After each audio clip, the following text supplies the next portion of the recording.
In this video, we are going to see how to call contact us form in any of the pages in Magento site.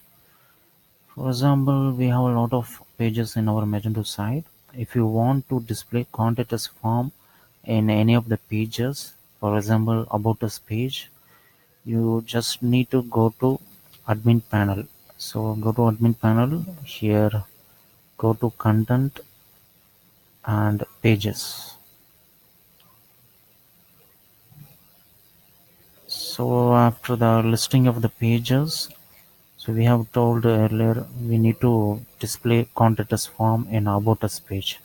So choose the page that you want, click on edit and go to content.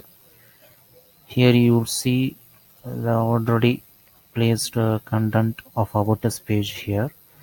So below this content, if you want to show contact us form, just put this code.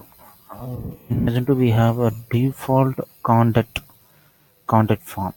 So by calling this code here, it will easily display a contact us form in about us page. So after putting this code, just save this page. That's it. It's very simple. So here we are going to refresh the page. Yeah, it's coming. So you can see the default contact us form in our about us page. You can display this kind of contact form in any of the pages that you want. So it's very simple one. Just put the single line code just to call the default contact form from Magento. That's it. Thanks for watching this video. Please subscribe for more Magento videos.